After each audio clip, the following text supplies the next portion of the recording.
What's up guys? Time check, it's 5:20 o dili 5:15 in the morning. And patungo po kami ng Marawi, malapit na kami. 18 degrees Celsius po yung kuan dito. Temperature ng ng paligid. So kami lang dito kasi yung mga underbone ayun nagpapagas na sa kahit saan sa gilid. So kuan na no, breaking dawn na karon. Hapit na musiga ang adlaw. And wala pa may kaabot sa Marawi. So abang-abang na lang doon sa Marawi, okay? What's up guys? Unfortunately guys, ang pinaka-exciting part nating video ay walang volume. Tang ina. So andito tayo sa part ng going to Marawi, no? So approximately 20 kilometers pa to patungong Marawi.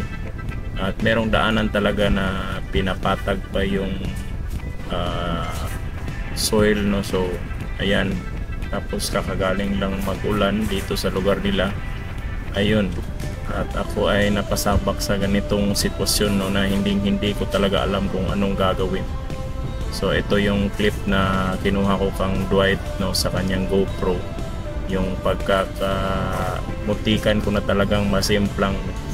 So ayan, maliit lang to na clip pero ito yung pinaka grabe.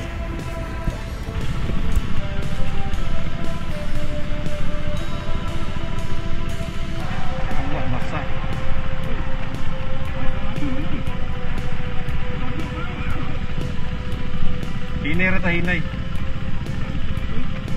Ayaw lagi pag ano, okay. Once mo fail na kag-brake ana, sutoy-sutoy na ka paubos. Ugat ra ba kani mong motor? Ayaw ganun siya. So ayun guys, no, nakita nyo naman kung anong nangyari.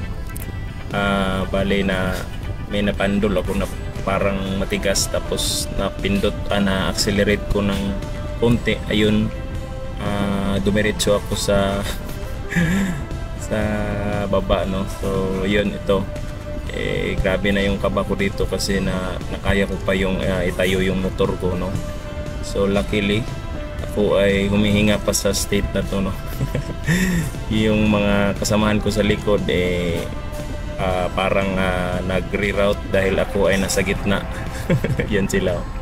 So ang iba sa kanila ay tinuruan ako kung saan talaga ako dapat pumunta, no, kaso lang hindi talaga kakayanin kasi mas malaki yung motor ko kaysa sa mga underbone nila, no. So ang hirap ng gawin kaysa sa kanilang pagsasalita na okay, kaya lang daw, pero hindi ko talaga kaya kasi unang-una hindi talaga ako off-road na klase na rider, no. So ayan, meron pa mga residente na galing pa rin sa Marawi patungong ibabaw pa doon sa Talakag, no.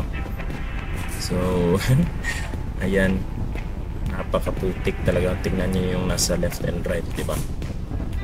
O ay napakakabado na sa state na to. At medyo malayo pa to kasi approximately around 400 meters pala tong daanan na to na wala pang pavement, no, semento, o even though pinlatap ng bulldozer, hindi pa. Kasi kada araw talagang ulan at walang humpay at malakas naman talaga, so nalalandslide yung mga putik na pinaplant ng pison.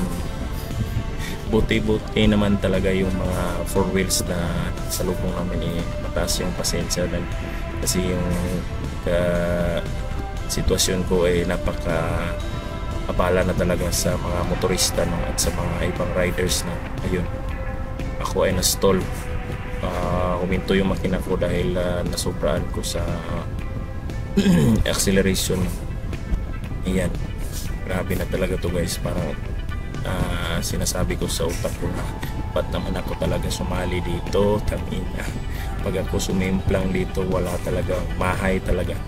Ultimate pagsisisi talaga pag ako ay sumimplang dito kasi masisira talaga yung motor ko dahil putikan, no.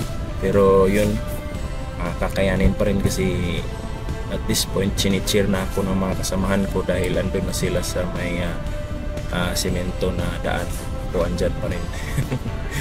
So yun, ma-fog na talaga yung area, tapos napaka-putik. So grabe talaga yung endurance experience talaga yung pinadama sa amin ni Mr. Mark Buyo or aka SMB Motovlog.